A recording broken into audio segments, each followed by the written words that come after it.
Chapter 4. The next morning she wakes up with another throbbing head, but at least she's alone. Well, almost. Mitch is beside her looking at her sadly. "Hungover again," his face says. "What?" "I was with the girls and I needed to let off steam." Mitch stares back, clearly not impressed. "Oh, Mitch, this time it really is bad. I don't think I can fix it. I really am a hopeless case. I don't blame you for thinking I'm useless as well." Mitch shakes his head and showers her with kisses. She smiles and hugs him tightly back. "Oh, Mitch, what would I do without you?" She crawls out of bed and into the shower, where she tries to wash off the effects of the night. Afterwards, she studies her reflection in the mirror. She pulls her face back with her hands as if she'd had a facelift. Her eyes appear to disappear, and her mouth is stretched horribly. She tries to pout and look sultry. It doesn't work. Ugh, maybe I just need a completely new face. A new me. She drops her hands and her face returns to normal. She pokes her tongue out at herself and calls herself an idiot. She sighs, shakes her head in despair, and ignores Mitch as he too shakes his head at her. He gives her an eye roll and trots off to wait for his breakfast. As she gets ready, she leaves the radio off deliberately so she doesn't hear all the doom and gloom.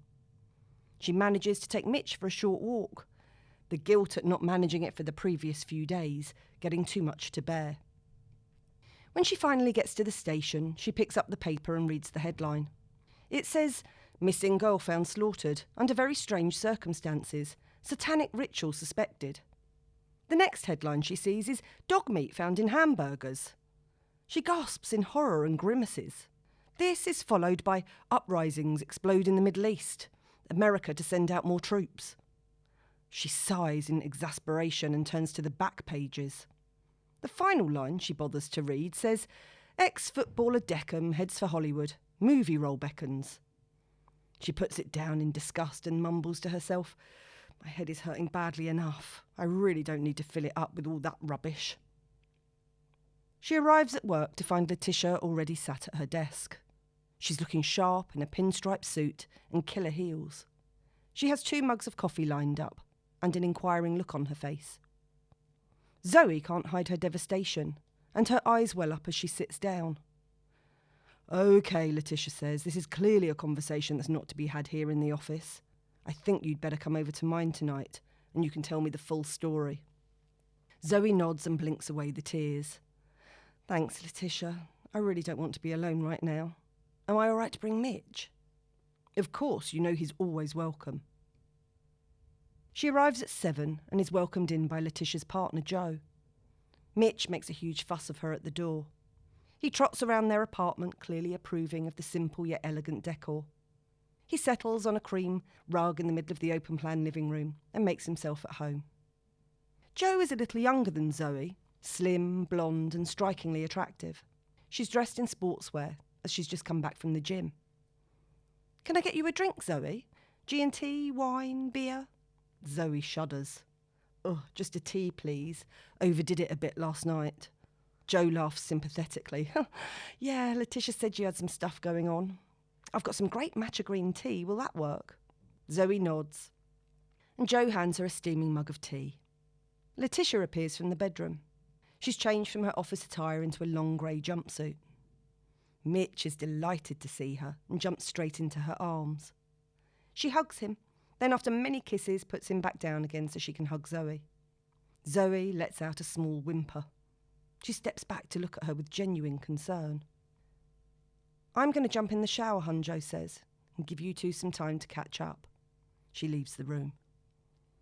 "So, where do we start?" Letitia sighs. Zoe drops her head into her hands and groans. "Well, you know how I was doing the laws?" Letitia nods. Mitch comes and jumps up into Zoe's lap as if to offer moral support and to encourage her to be truthful. "I might have broken a law." Mitch turns his head one way and then the other as if to say, "Really?" He looks from her to Letitia and then back up at her again.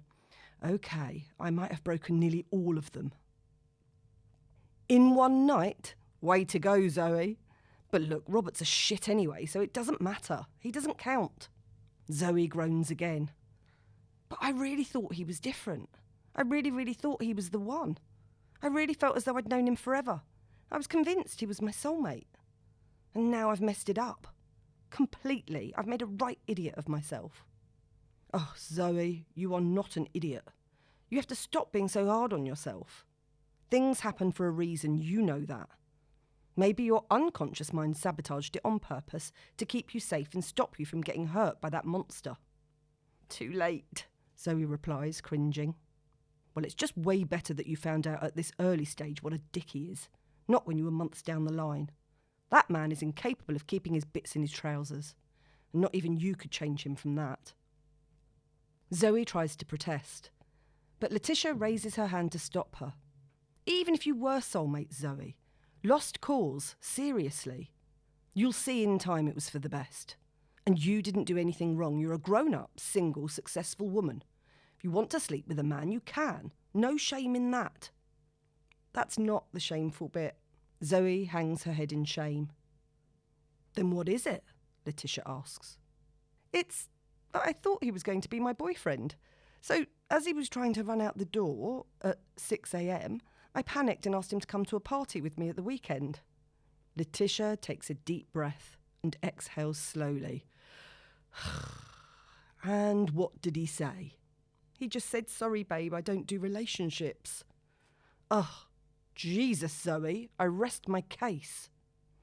Jo appears, fresh out of the shower, dressed in a simple but elegant long dark blue dress. She slips her arms around Letitia and kisses her tenderly on the forehead. Oh, it's so lovely to see you two so happy together. Zoe is in tears again and looks sadly at Letitia. What's your secret? You two always look so happy. They laugh and look at each other as if to say, shall we tell her? What? Zoe asks. Well, last year we were in big trouble. Letitia was being a complete arse and I was being a stroppy mare. Jo laughs. So we got some help. As a matter of fact, we got Clara'd. Who's Clara? Asks Zoe. Ah, that would be telling, and if we tell you, we'll have to kill you. No, seriously, asks Zoe. Who is she? She's an amazing therapist come life coach, and she kicks ass when it comes to relationships. A good friend told us about her, and she said she worked miracles, and it would have taken a miracle to keep those two together. We've never been happier. The work she does is amazing. She really digs deep and doesn't let you get away with anything. You really have to face your shadows. It's a combination of practical stuff, asking yourself some really deep questions, going within to get answers, and being prepared to change. You should give her a try. Sounds like a lot of work and a bit daunting, but maybe I will, says Zoe. I really do need some help. What you need is a frontal lobotomy as far as that idiot's concerned, says Letitia. He is not an idiot. I just screwed it up. I bet with the right woman he'd be different. A leopard never changes its spots, and in any case, this has nothing to do with him. It's about changing you, replies Letitia. Ha! That's rich coming from you. You've changed beyond recognition since you did the work with Clara, says Jo. I suppose so, but I really wanted to, and there are limits to what even she can do, and somehow I can't see his lordship going to see Clara any time soon. So you need to change. It won't necessarily help with the Robert person, but you might decide he's not the kind of person you want to be with. Anyway, it doesn't matter. He's not worthy of you, and you can do a lot better than him. Zoe sighs sadly. She doesn't feel that way at all. At this point, she doesn't feel as though she's worthy of anybody.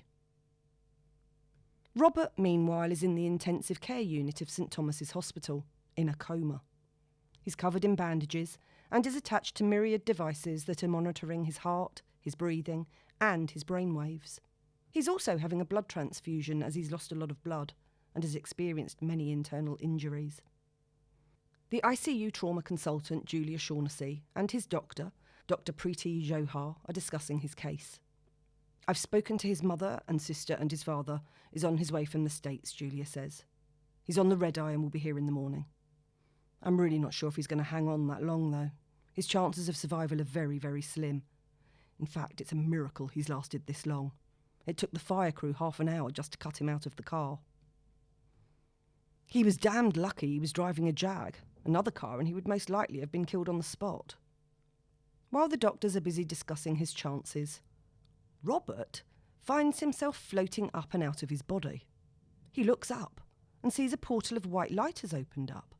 Suddenly, out of the light, his grandparents appear, and his favourite Uncle Jim, who'd all died at least 3 years previously. They beckon for him to join them up in the light. At first he's a little hesitant, but his grandfather reaches out his arms and gently embraces him. "It's all right, son, it's okay, but you have to come with us. You've got some work to do." His grandmother smiles sweetly at him and nods.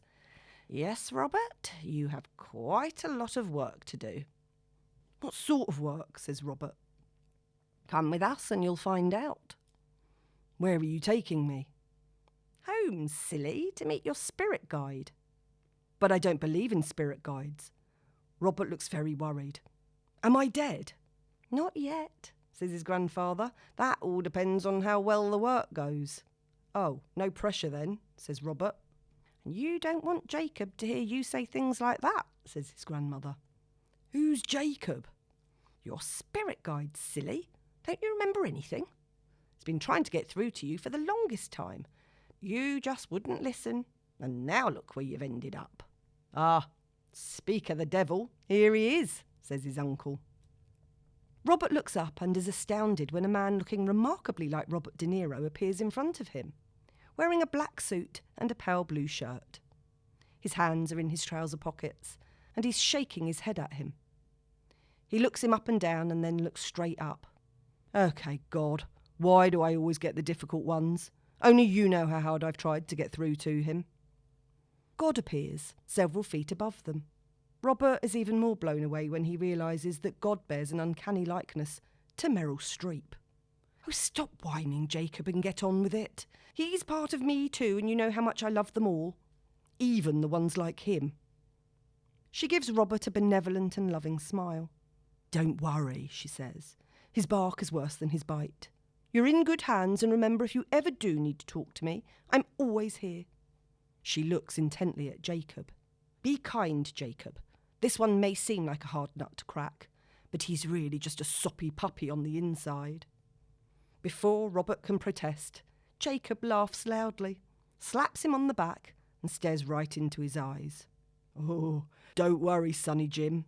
I'm going to take very, very good care of you." God sighs and disappears. Robert is desperately trying to rationalise what's going on. Silently, he says to himself, "Am I dreaming? Am I dead? Am I under the influence of morphine in the hospital? Or merely going insane?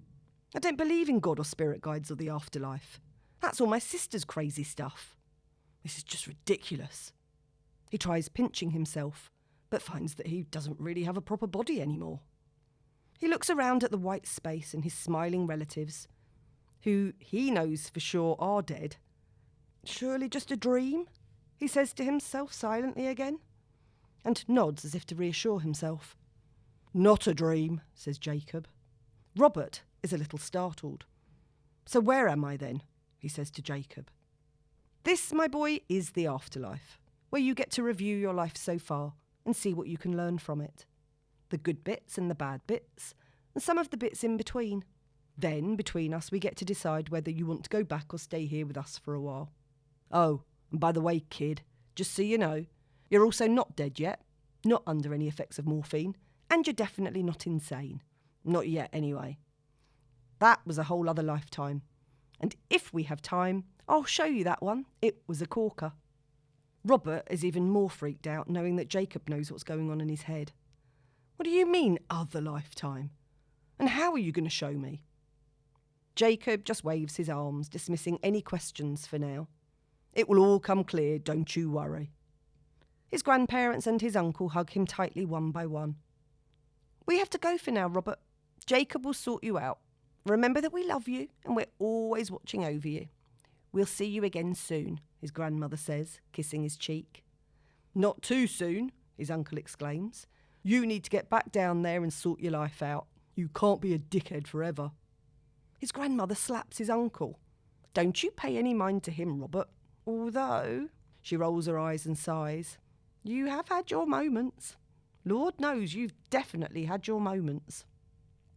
With that, they all disappear. Robert doesn't know whether to laugh or cry. Jacob beckons, and realising that he has no choice in the matter, he follows him into the light.